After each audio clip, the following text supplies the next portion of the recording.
Hello, everybody, and welcome to the JoBros podcast. I am your host, Killer Queen Memes the Dust. With us, as always, is our co-host, Deadbolt. Hello. Hi. Hello. Hi. Okay, so we're going to be talking about the stuff that we talked about last time on the podcast. All of those situations had some kind of update to them.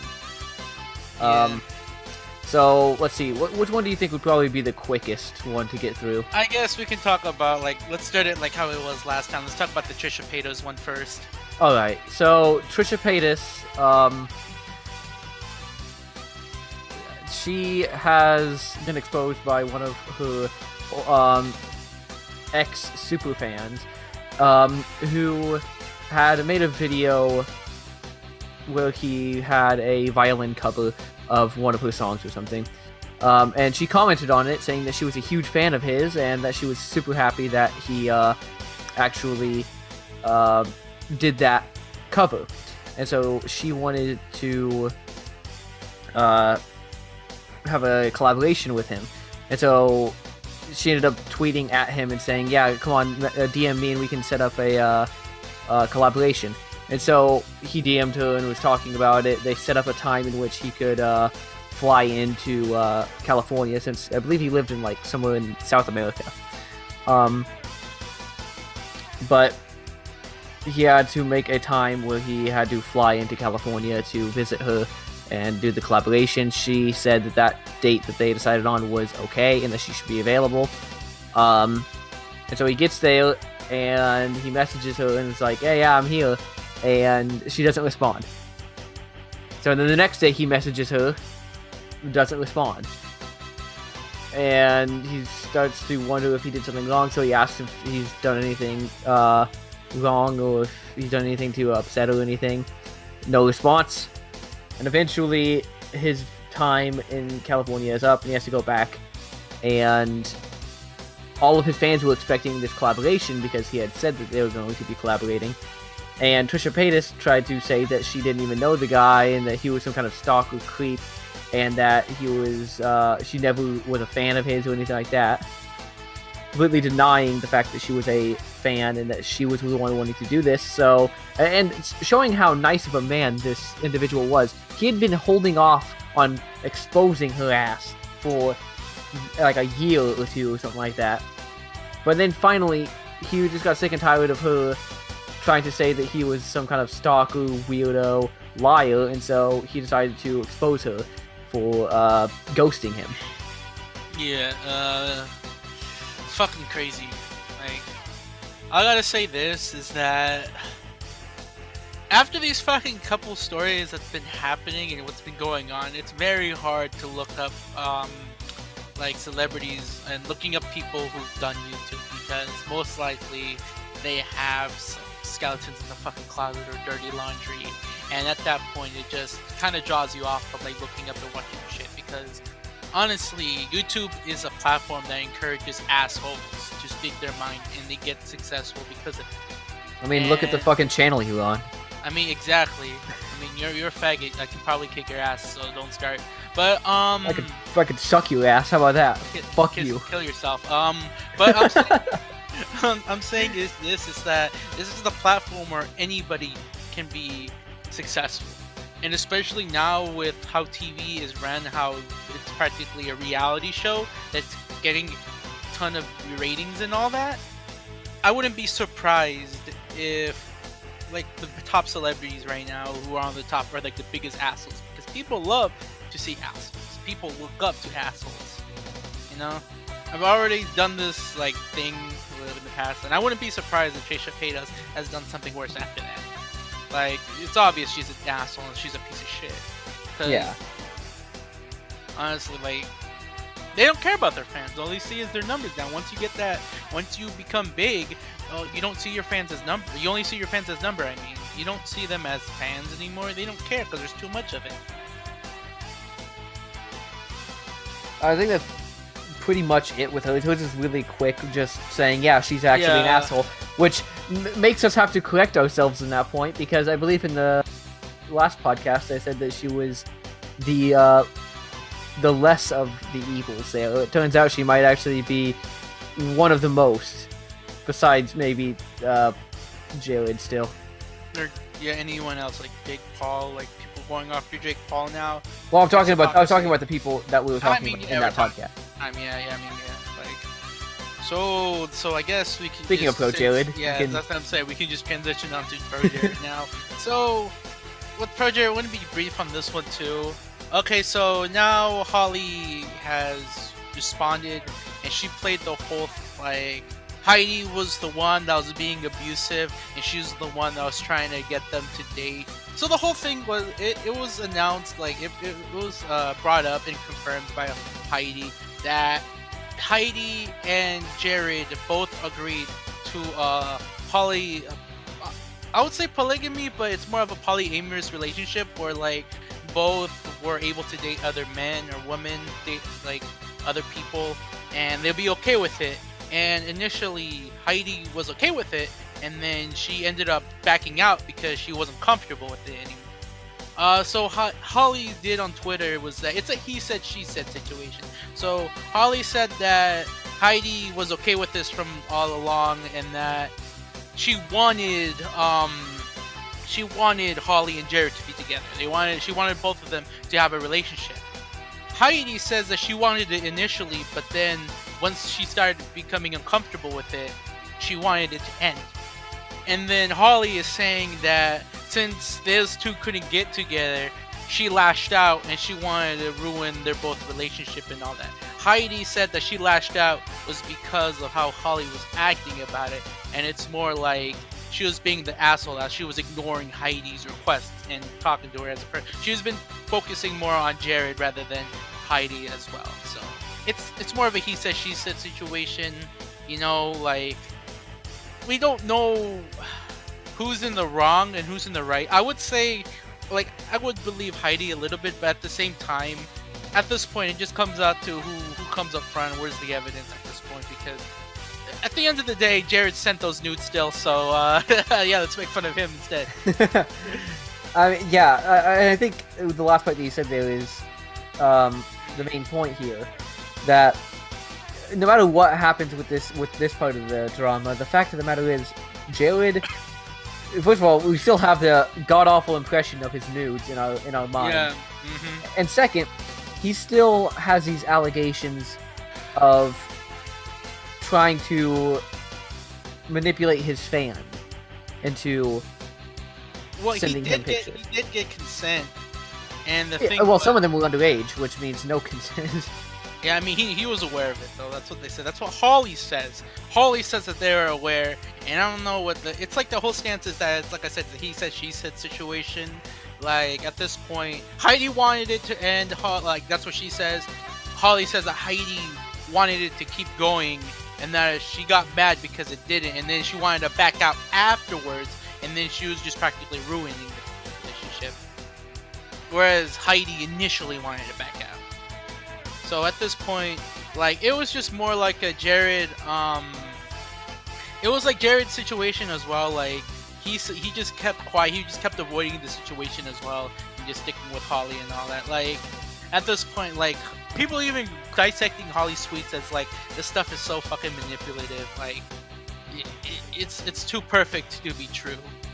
So, at this point, like I said about like Trisha, it's like, it's very, very hard for, like, it's easy for these type of people to get away with this type of stuff, or not get away, but like this stuff to happen, because like I said, YouTube is a platform, the internet is a platform for anybody to become famous, you know?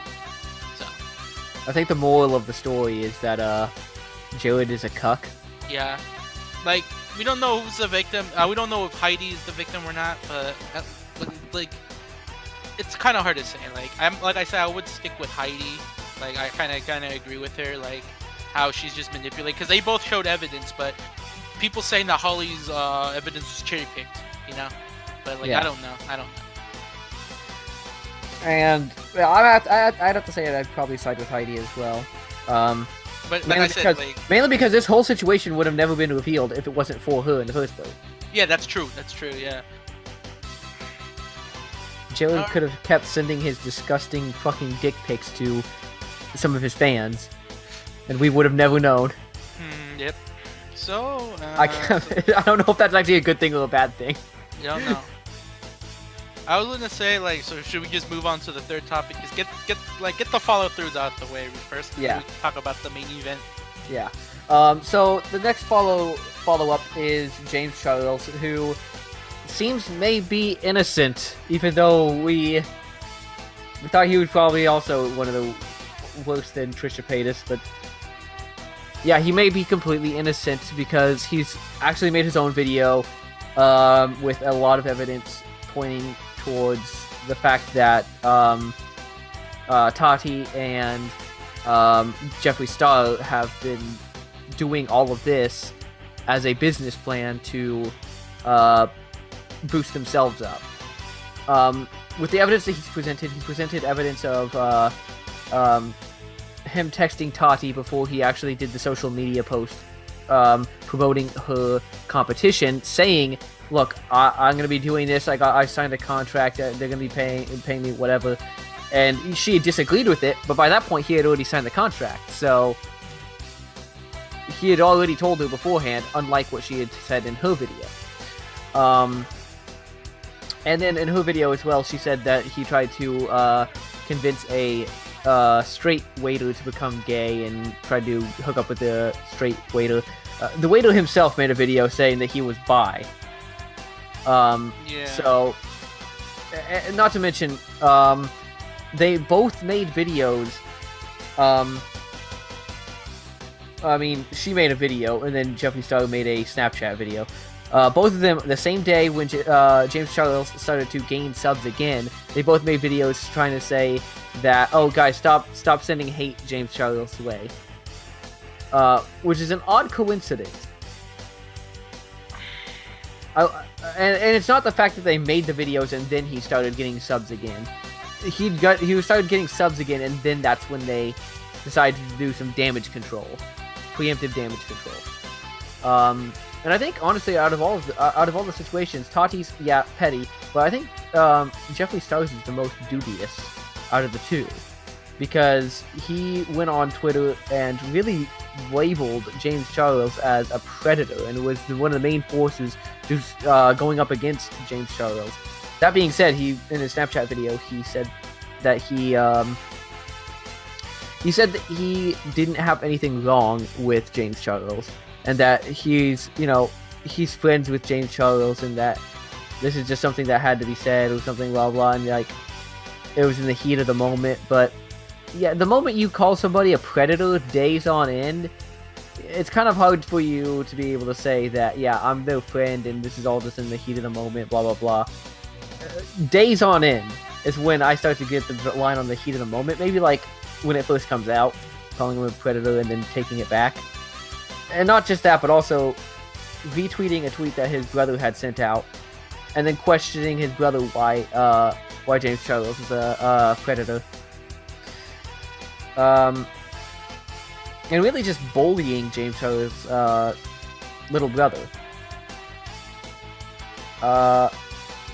And so, with all this evidence, it seems like the reasoning why was because of Tati wanting to bring up sales for her supplements or whatever.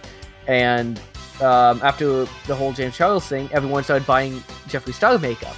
So they both are in a win there. And ironically enough, this is going to tie in with our last little thing. And that is that FaZe Banks has been tweeting out that he wanted to see Tati's sales for her supplements, because if this wasn't a business plan, then it realistically shouldn't matter. He wants to see how well all of this drama has caused her product to go up.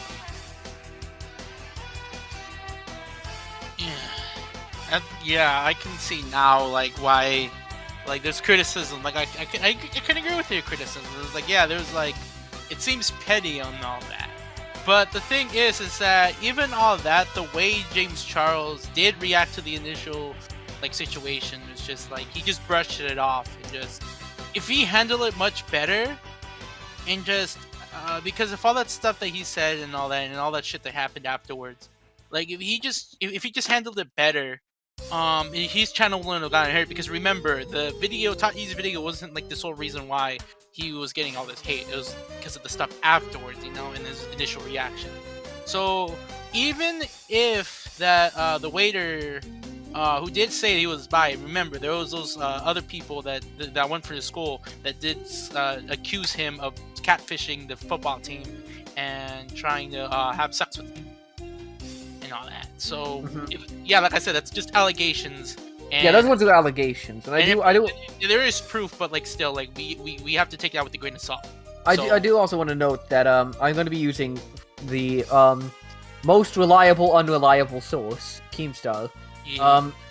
But he had done a tad bit of research on the subject before he actually went out and condemned James Charles because he realizes, yeah, maybe I should actually do my job for once. And when he did a bit of research, he saw that the majority of those allegations, not necessarily that one, but the majority of the allegations that people were raising towards James Charles were unfounded and had zero evidence. If they did have evidence, no credible evidence.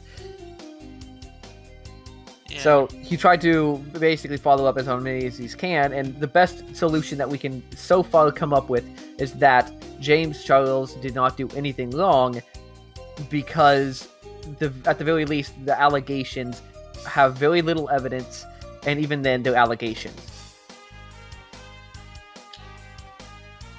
I don't know, at this point, like, it's just intense, you know, like, I think some people just wanted to stop reporting the whole thing because they felt like the beauty community is just a joke to them. In terms, because I know they're fishing for drama and all that, that's what they are. And it's true though, because that's what I said before, like Tati initially didn't want to do the video was because she didn't want to bring drama into the community, because usually it's a community that doesn't have that much drama because it's just people applying makeup, you know. It's just about like body positivity, like self-confidence in a sense, you know, helping boost that, and like having drama just doesn't help that out. So that's why I can see why she hesitated as well. It's just that, like I said, it's just at this point, what like I said, I'm gonna still go what I said. If James Charles just reacted to it like on the spot, you know, instead of just forcing it out, scripting that shit, like if he just knew what he was doing and planned this out and just waited a couple days to give a response, then I think it would have been less worse, you know, and ProJair would have been the most hated man in the internet. So yeah, I have to agree that he handled the situation very, very poorly. But now that he actually has he had presented his platform to defend himself, there realistically is a little bit more to look at and say, well, maybe he isn't in the wrong. Yeah, so I'll let you pick up the next topic if you want, because I'm pretty sure we're done with this. Okay, so the main event, guys. We're here for the main event. So this is the... Okay, so this one is actually going to go in depth because this is new. So recently, Tfue, who is a Fortnite streamer, he's like the biggest Fortnite streamer ever, surpassing Ninja in numbers and all that, recently filed a lawsuit against FaZe Clan, which is an esport organization for you young kiddies, or you old people actually, because, you know, of course everyone looks up to FaZe, the Cloud House, so FaZe Tfue is filing a lawsuit, and he's a class action lawsuit, I think, and if I'm not, correct me if I'm wrong, but he's filing a lawsuit for basically to sum it down for their scummy ethics, you know, and their treatment with other members, especially the underage ones. So essentially, the reason why he's suing is because in the contract it states that FaZe Clan can take up to 80% of his total sale of revenue, and their whole contract prevents him from finding much more lucrative deals with other sponsorships, because they don't want it, because it's like an anti-competition clause in it, and it's very, very scummy, because it's one of those, because essentially they're using the whole loophole that instead of its organization, it's more like a talent agency, and they're using the laws, California law of talent agencies, to where they prevent that stuff kind of happening. So they're just putting Tfue in a chokehold, and he wants to get out of it because they're breaching contracts, and because FaZe was kept breaching the contract, and they kept saying no. And another reason why they're suing is because their treatment of the younger members. It's like they've been caught having underage drinking at their place on company time, and they signed an 11-year-old and told the kid and his parents to fake their age that he would be 13, because in Fortnite tournaments you have to be 13 or older to compete and win money. So they essentially made the kid lie, and that's a red flag to that. So the lawsuit goes out, and everyone's like flipping out, it's like, holy shit, what the hell is going on? And what FaZe would do is that the normal organization is that FaZe would just settle the lawsuit and take it, and if it goes well, then it goes well. If it goes wrong, then they take the L, If Tfue wins, it would change the way esports would be, giving more freedom to the players. If FaZe wins, it would just still be the same. FaZe handle it like a man. Wait, hold on. I'm getting a voice of my editors that, no, they haven't, because fucking FaZe Banks is a fucking immature piece of shit. Oh my fucking god. He's a fucking... I don't know why he's a fucking owner. I swear to fucking god, I don't know why he's a fucking owner of like an organization that is, I think, worth billions. In not billions, like $1 million organization that in an industry that's making billions right now. I don't fucking understand this. Like, my fucking brain has fucking exploded with his fucking response, because at this point, Banks, this fucking jackass, fucking pope-ass, fucking monk-looking ass piece of shit, is treating this like it's fucking drama. He is fucking telling his fans, oh man, we picked up Tfue when he was a nobody and we made him successful, and that we took away some little money, but we didn't take away anything. And this guy was like, he's suing us because he's putting the members of the FaZe Clan into dangerous acts and stunts, when Tfue himself was doing stunts, and that he was getting mad that they're suing us for underage drinking when he was like drinking when he was a kid back then. Like, oh my, and he went on fucking Drama Alert and tried to defend his fucking case, and this fucking idiot is just digging a fucking hole in the organization. Literally, like... Let me also just note that, yeah, obviously Banks is gonna go on a fucking Drama Alert since Keemstar is like his fucking butt buddy. Mm-hmm. And Keemstar is obviously gonna fucking protect him because, he didn't learn anything from fucking Leafy. Seriously, like... I swear to fucking god, like, this is just practically... This is an easy win for Tfue because Banks is just making a horrible PR disaster. Like I said, he's treating it like it's fucking drama. And it's gonna work with this fucking audience because his audience are stupid fucking 12-year-olds. All they care about is the fucking clout and their fucking savage lifestyle. Like, no one gives a shit. The fucking law doesn't give a shit if you're savage or if you have clout. They ain't gonna Why do I feel like if I put fucking FaZe Banks in the tags of my fucking video, I'm gonna get some fucking retard saying, catch this L or something. Catch this L. Take this L, you fucking cuck. I mean, if you actually, they don't even say cuck. They're too fucking. They're too young. Fucking chat. Like, I mean, I'm putting this in the chat. Put this in the fucking thumbnail. I swear to God, if you fucking do, like, you get so much. Like, this fucking monk looking ass. It's like treating it like it's fucking beef. It's not beef. It's fucking lawsuits. It's fucking. Oh my God. It's legal issues, not personal issues, dumbass. And it's just practically the lawyers are just like, look at this piece of shit trying to do damage control and he fucking can't. Alright, you know what? Tfue wins. Dumbass. Okay, like, and another point about this that pisses me off personally is how dumb. Like, I was looking through the comments on Drama Alert. There were a couple of fucking hilarious comments talking about how FaZe Banks would interrupt the fuck out of Keemstar and not let him speak. Yeah.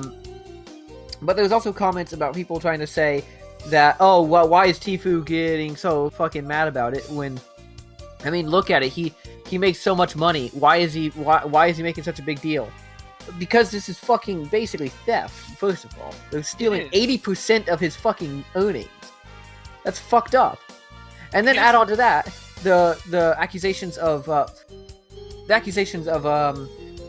underage drinking and underage gambling and illegal gambling, or whatever. Oh yeah, I forgot to mention that. Yeah. Oh yeah, you forgot to mention the gambling. I didn't even realize you forgot. But add on to those aspects, and of course he's gonna file this fucking lawsuit.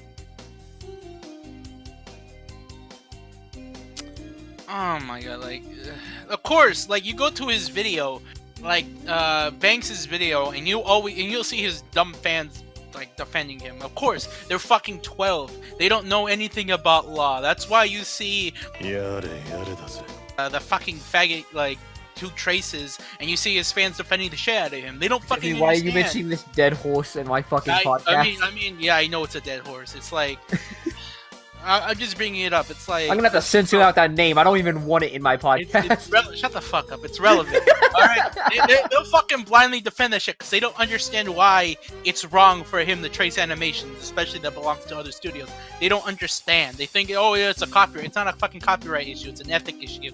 And of course, Banks's fans will fucking defend the shit out of him because they think it's personal beef. Fucking the lawyers, the fucking judge does not care about fucking personal beef. They don't. They don't fucking care about your feelings. Facts don't care about your feelings. Jesus Christ. Well, the law doesn't care about your feelings. Like, I'm gonna keep saying this because children are stupid. The fucking law does not care about your feelings. Like, they don't give a shit. Of course they're gonna defend it because, like, Banks manipulated his fans into thinking that he's gonna win the case because, well, he's gonna win the whole situation because, oh yeah, it's personal drama. I'm gonna make this guy look bad. Like, it doesn't matter. It's because it's. I'm just flabbergasted, you know? As a kid, I used to fucking look up to FaZe Clan. I wanted to be in the FaZe Clan, you know? I was trying my hardest to be a trick shotter, but I ended up not going, you know? I used to look up to fucking FaZe Temper, Optic versus FaZe. I used to fucking dig that shit. And then fucking FaZe Banks goes in, it's like, hey guys, I'm gonna join, and I'm gonna take over, and then I'm gonna fucking flex my money with Rice Gum, and then we're gonna kiss each other. We'll kiss each other with our, like, 2-inch dicks. All that being said, I was always more of an Optic fan. I don't give a fuck. Fuck Optic too. Like, no. I'm glad Nadeshot has his own organization. Like, but the only way for them to settle this now is just to get on fucking MW2, go on Rust, and 1v1 quickscopes. That's the only way to fucking settle this now. Like, Jesus Christ. That's all don't you know? FaZe plays fucking Fortnite now, so they ought to go on. I mean, kids, you know, back in my day, like, you're allowed to talk shit. You're allowed to talk shit, you know. Everyone talks shit. Like, if you want to be good at Call of Duty, you either had to be good at Call of Duty or be good at talking shit, or else you're not gonna have fun. That could also be said for the fighting game community. I mean, yeah, I mean that's true, but like, I mean, if you're shit and you still are good at talking shit, you're still shit. So, no one gives a shit about COD. Like, literally, you can go 0-12 and still talk shit and you'll still win. You'll still win. Like, you know, even if the score is 5-0, it's like, nah, you won. You fucking got the best roast.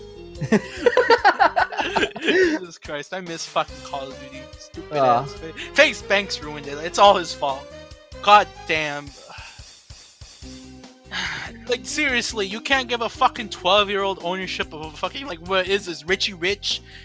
Like, fucking Richie Rich, like, shit, like, going around giving fucking, like, chocolate fountains to all his friends and all that.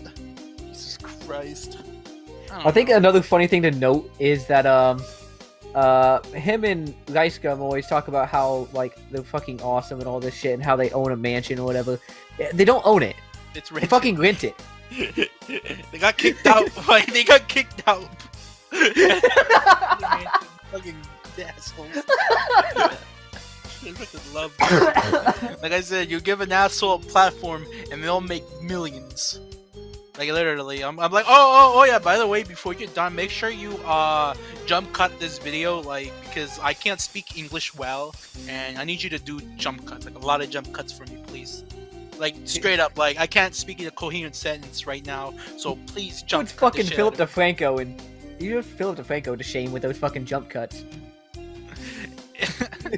You know what's funnier than using jump cuts? Using B-roll of yourself playing a fucking game, not just showing the footage, like literally you playing the fucking.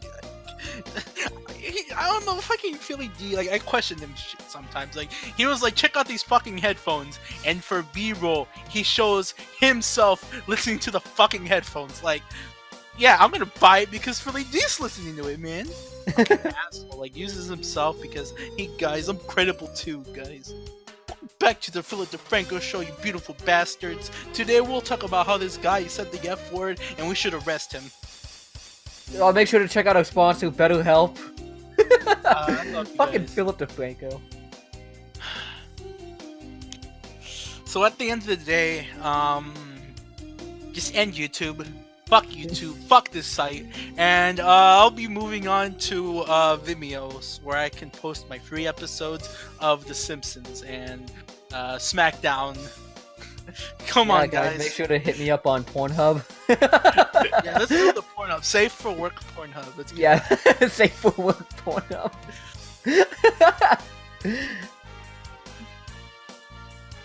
Oh, God. I'm pretty sure they could do it. Fucking Pornhub could make a better site than YouTube. Wouldn't be surprised. Susan Wojcicki loves that fucking money. She doesn't care about her fans as long as not Jake. I don't know who the fuck is on top right now because Jake Paul's irrelevant. As long as YouTuber of the month makes that fucking bread, then she don't care. Literally, who the fuck is up on top? I don't fucking. Who's running us? Shrek. Shrek.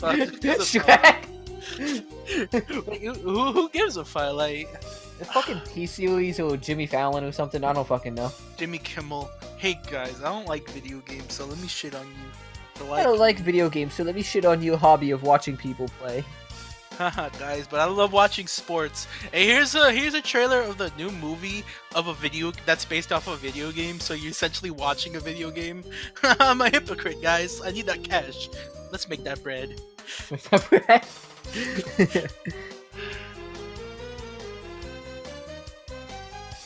Alright, so is that... I guess that's it. I can end the podcast here. Oh wait, hold on. I guess